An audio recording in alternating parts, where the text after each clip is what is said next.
हरे कृष्ण। ओम अज्ञानतिमिरन्धस्य ज्ञानाञ्जनशलाकया चक्षुरुन्मीलितं येन तस्मै श्री गुरुवे नमः। मैं उस गुरु को प्रणाम करता हूँ जिन्होंने घोर अंधकार में मेरे आंखों में ज्ञान का काजल लगाकर मेरी आंखें खोल दी। इस श्लोक का मतलब ये था। आज पूरे भारत भर में गुरु पूर्णिमा का फेस्टिवल मनाया जाता है। हर व्यक्ति अपने अपने गुरु के सामने जाके उनको प्रणाम करता है, कुछ ना कुछ गिफ्ट देता है, लेकिन 90% लोग गुरु पूर्णिमा के बारे में ये बातें नहीं जानते होंगे। गुरु पूर्णिमा को व्यास पूर्णिमा भी बोला जाता है, और व्यास पूर्णिमा इसलिए बोला जाता है कि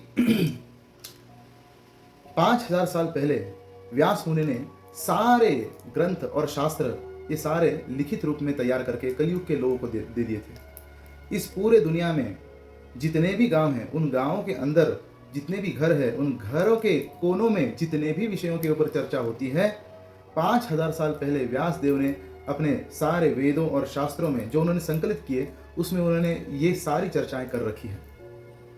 और इसलिए बोला जाता है कि व्यासोच्चिष्टम जगत सर्वम, पूरा ज्ञान का जो जगत है वो केवल और केवल व्यास मुनि का झूठन खा रहा है, क्योंकि ये जितने भी ज्ञान का बखान करते हैं लोग, वो सारे व्यास मुनि ने वेदों में और शास्त्रों में ये पहले से ही दे दिए हैं। व्यास मुनि हर कलयुग के शुरुआत में सतयुग, त्रेतायुग, द्वापर युग, कलयुग, इन 4 युगों को मिलकर एक चतुर्युग होता है, यानी एक 4 युगों का साइकिल। ये साइकिल बार बार जिस प्रकार एक सप्ताह का साइकिल बार बार आता है, उसी प्रकार इन 4 युगों का साइकिल भी बार बार आता है। और जिस प्रकार 5 साल में एक बार इलेक्शन होने के बाद ये डिसाइड होता है कि कौन प्रेसिडेंट बनेगा, कौन प्रधानमंत्री बनेगा, उसी प्रकार हर चतुर्युग के कलयुग के शुरुआत में और द्वापर के अंत में सारे ऋषि मुनि लोग बैठते हैं और चिंतित होते हैं कि अब कलयुग के लोग आने वाले हैं, कलयुग आने वाला है, तो जीवों को उद्धार कैसे होगा। प्रायेण अल्पायुषा सभ्या कलौ अस्मिन् युगे जनः मंदा सुमंदमतयोः मंदभाग्यादुपद्रतः।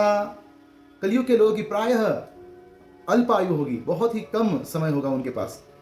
कलौ अस्मिन् युगे जनः मंदा सुमंदमतयोः, मंद से भी अति मंद उनकी मति यानी ब्रेन होगा, उनको बिना पढ़े या फिर बिना टेक्स्ट बुक में पढ़े हुए कुछ भी समझ में नहीं आएगा, बिना लिखे हुए कुछ समझ में नहीं आएगा। मंद भाग्य, ऊपर से उनका भाग्य भी मंद होगा। और उपद्रतः, सभी लोग कलयुग में केवल और केवल उपद्रव मचाएंगे। ऐसे कलयुग के जीवों का उद्धार करने के लिए ये सारा ज्ञान आगे कैसे पास किया जाए, क्योंकि कलयुग से पहले हर कोई व्यक्ति ज्ञान तो लेता था, लेकिन गुरु शिष्य परंपरा में गुरु मौखिक रूप से ज्ञान शिष्य को देता था और शिष्य आगे उसको पास करता था। उनको लिखने और पढ़ने की जरूरत नहीं थी। लेकिन कलयुग के जीव केवल मौखिक रूप से, उनकी बुद्धि इतना तेज नहीं है कि वो याद रख पाए, इसलिए सारे ऋषि मुनि लोग मिलके उनमें से सबसे जो बेस्ट और जिसमें कोई भी दोष नहीं है ऐसे मुनि को चूज करते हैं और उनको व्यास का डिजिग्नेशन देते हैं, व्यास की एक उपाधि देते हैं। ये वेद व्यास मतलब सारे वेद मतलब होता है ज्ञान, और व्यास मतलब होता है संकलन करने वाला। तो सारे वेदों को ये संकलन जो करता है उसको वेद व्यास की उपाधि दी जाती है। और हर चतुर्युग के कलयुग में वेद व्यास अलग अलग होते हैं, अलग अलग मुनियों को इस व्यास की पदवी दी जाती है। और इस कलयुग के जो वेद व्यास है उनका पूरा नाम है कृष्ण द्वैपायन वेद व्यास मुनि। कृष्ण द्वैपायन वेद व्यास मुनि का नाम, बचपन में वो सावले थे इसलिए उनको कृष्ण कृष्ण कृष्ण यानी सावला करके पुकारा जाता था। इनके माता का नाम सत्यवती और पिता का नाम पराशर मुनि था। और चूंकि इनका जन्म नदी के, सरस्वती नदी के दोनों तटों के बीच में एक नौका में हुआ था, इसलिए इनका नाम द्वैपायन मतलब दोनों तटों के बीच में जिसका जन्म हुआ है ये हो गया। इसलिए इस चतुर्युग के व्यास मुनि का नाम है कृष्ण द्वैपायन वेद व्यास मुनि। और इन व्यास मुनि ने सारे ज्ञान का संकलन किया। उन्होंने 4 वेद लिखे, ऋग्वेद, सामवेद, यजुर्वेद और अथर्ववेद। फिर उन्होंने वेदांग भी लिखे जो अलग अलग प्रकार के शिक्षा, निरुक्ति, व्याकरण इत्यादि वेदांग हैं, ज्योतिष इत्यादि वेदांग हैं। फिर उपवेद भी लिखे जो है धनुर्वेद इत्यादि। और फिर ये सारे श्रुति शास्त्रों में आते हैं। इन एक एक वेदों में 4 पार्ट्स होते हैं। पहला है संहिता जो केवल ब्रह्मचारियों के लिए, स्टूडेंट्स के लिए दिया जाता था। दूसरा है ब्राह्मण यानी केवल गृहस्थों के लिए अपने दैनंदिन जीवन में कैसे व्यवहार करना है उसके लिए दिया जाता था। तीसरा है अरण्यक, जो वानप्रस्थियों के लिए दिया जाता था, जो रिटायर्ड लोग हैं उनके लिए। और चौथा है उपनिषद, जो सन्यासियों के लिए दिया जाता था। इसमें पूरा भगवान के बारे में ज्ञान दिया जाता था। ये सारे श्रुति शास्त्र में आ गए। स्मृति शास्त्र फिर दूसरे उन्होंने लिखे, जिसमें स्मृति मतलब होता है कि अलग अलग ऋषि मुनियों ने अपने स्मृति में ये सारा ज्ञान धारण करके और उसको स्टोरी फॉर्म में या फिर इतिहास फॉर्म में ये लोगों को पास किया। और ये 18 पुराण इन स्मृति शास्त्रों में आते हैं। 18 बड़े पुराण, 18 छोटे पुराण, 2 इतिहास रामायण और महाभारत।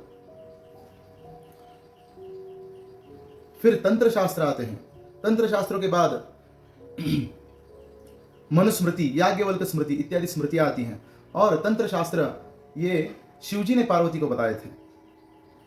फिर नारद पंचरात्र आते हैं और इसके बाद न्याय यानी षड दर्शन आते हैं। ये सारा लोगों को आज विश्वास नहीं होता है कि ये सारा एक व्यक्ति ने संकलन किया होगा, लेकिन ये सारा एक ही व्यक्ति ने संकलन किया। और इसलिए बोला जाता है कि व्यासोच्चिष्टम जगत सर्वम, पूरी दुनिया व्यास मुनि का केवल जूठन खा रही है, पहले ही सारे चीज़ें डिस्कस कर ली है व्यासदेव ने। और तो अगला सवाल उठता है कि कैसे, अरे वेद शास्त्र वगैरह ये सब तो इंसानों ने ही लिखे हैं, और क्यों लिखे हैं? तो लोगों को लगता है कि आजकल के लोगों को केवल डिसिप्लिन में लाने के लिए लिखे हैं, लेकिन ऐसा नहीं है। इसमें गहरा मतलब है इन सारे शास्त्रों में। और ये किसी शास्त्रों को, वेदों को ये अपौरुषेय बोला जाता है। पौरुषेय का मतलब होता है किसी भी ऐसे पुरुष से उत्पन्न नहीं हुए हैं जिसमें दोष पाया है। हर व्यक्ति या फिर हर मनुष्य यहाँ पर दोषपूर्ण है। और कौन कौन से दोष हैं इसमें? तो 4 मुख्य दोष होते हैं। पहला है अपूर्ण इंद्रियां। हर एक व्यक्ति की इंद्रियां यहाँ पर लिमिटेड है। जैसे आंखें ज्यादा दूर की देख नहीं सकती हैं, ज्यादा पास की भी नहीं देख सकती हैं।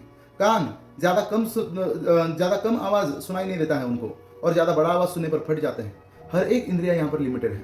और अपूर्ण इंद्रिया होने के कारण व्यक्ति गलतियां कर बैठता है। फिर तीसरा भ्रम उत्पन्न होता है। और चौथा दोष उत्पन्न होता है कि गलतियां करने के बाद उनको छुपाने की प्रवृत्ति, उनको ढके रहना। और ये बात हम हमारे मॉडर्न साइंस में भी देखते हैं। कितनी बार आज एटॉमिक थ्योरी हमारे साइंस की किताबों में चेंज हो चुकी है। सबसे पहले जो है वो किसी बोर्स मॉडल आया, फिर रदरफोर्ड्स मॉडल आया, फिर डाल्टन्स मॉडल आया। और हर कोई व्यक्ति यहाँ पर आके, हर कोई साइंटिस्ट यहाँ पर आके बोलता है कि नहीं, पिछले वाले साइंटिस्ट ने गलत बताया था, इस बार हम नया ये करके आए हैं, नया थ्योरी इंट्रोड्यूस कर रहे हैं। लेकिन हम लोग देखते हैं कि ये सारे दोषपूर्ण हैं। नेक्स्ट जो भी आएगा ये इस थ्योरी को भी मिटा देगा और नई थ्योरी स्थापन कर देगा। लेकिन व्यास मुनि ने जो भी शास्त्र लिखे हैं, आज तक इतने सारे विद्वान आए, लेकिन किसी को भी ऐसा नहीं लगा कि इनको बदलना चाहिए। क्यों? क्योंकि व्यास मुनि इन चारों दोषों से परे थे।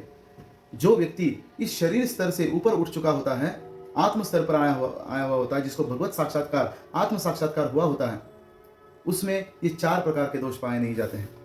और इसलिए श्री व्यास मुनि ने जो भी वेदों में दिया है वो परफेक्ट है, क्योंकि वो पूरी तरह से अपने आत्मा में स्थित होकर और भगवत साक्षात्कार में स्थित होकर ये सारी चीजें दिए हैं। व्यास मुनि कितने इंटेलिजेंट थे ये हम लोग एक छोटी सी स्टोरी से बता सकते हैं कि एक बार व्यास मुनि को जब महाभारत ग्रंथ की रचना करनी थी, और सारे ऋषि मुनियों ने जब महाभारत ग्रंथ की रचना करने के लिए व्यास मुनि से रिक्वेस्ट की, तब व्यास मुनि बोले कि मुझे एक स्क्राइब चाहिए जिसको मैं डिक्टेट कर सकूं और वो लिखते जाए। और ऐसा इंटेलिजेंट स्क्राइब कहाँ पर प्राप्त होगा? तो केवल और केवल गणेश जी ही ऐसे हैं जो स्क्राइब का काम कर सकते हैं। अब व्यास मुनि गणेश जी के पास गए और गणेश जी को रिक्वेस्ट की कि आप आएं और स्क्राइब का कार्य करें, स्क्राइब की सेवा करें। तो गणेश जी ने एक शर्त रखी व्यास मुनि के सामने कि ठीक है व्यास मुनि, मैं तो आपका स्क्राइब का कार्य करूंगा, लेकिन बोलते बोलते अगर कहीं पर आप रुक गए तो मैं वहीं पर अपना कलम छोड़ दूंगा और मैं निकल जाऊंगा और फिर वापस नहीं आऊंगा। व्यासदेव को ये शर्त बहुत अजीब लगी, तो व्यासदेव ने भी एक शर्त गणेश जी के सामने रखी कि ठीक है, मेरी भी एक शर्त है कि जो भी मैं बोलूं वो बिना सोचे और बिना समझे आपको लिखना नहीं है। गणेश जी इसके ऊपर एग्री हुए।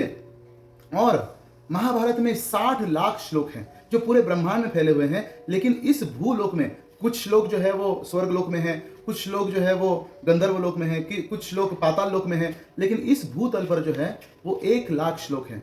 तो 60 लाख श्लोकों की रचना व्यास मुनि ने गणेश जी को की। और वो कैसे की? तो 1000 श्लोक व्यास मुनि बोलते थे जो समझने लायक हुआ करते थे, लेकिन एक श्लोक थोड़ा कूट भाष्य हुआ करता था जिसको समझने में गणेश जी को 1 सेकंड लगता था। उस 1 सेकंड में व्यास मुनि और 1000 श्लोक की रचना करते थे और इस प्रकार पूरा महाभारत उन्होंने संपन्न किया। तो ये हम लोग सोच सकते हैं कि व्यास मुनि ने कितने सारे जो प्रेडिक्शंस है, कितने सारे भविष्यवाणियां हैं और कितना सारा साइंस है वो पहले ही हमारे शास्त्रों में ये दिया है। ये इतना हद तक कि quantum theory, time evolution theory और टाइम ट्रैवलिंग वगैरह, ये सारी चीज़ें ये व्यास मुनि ने अपने ग्रंथों में लिखी हैं। आज जो भी गुरु होते हैं इस संसार में वो श्रील व्यास देव के प्रतिनिधि होते हैं। इसलिए गुरु के माध्यम से हम लोग व्यास मुनि से प्रार्थना करते हैं कि व्यास मुनि, हे व्यास मुनि, दुनिया में आज जो भी ज्ञान फैलाया हुआ है वो सब आप ही का फैलाया हुआ है। जो भी लैंग्वेजेस भी हैं वो भी आप ही से आई हैं और इसलिए आप हमें आशीर्वाद दें कि हम इस सारे ज्ञान को समझ सकें। हरे कृष्णा।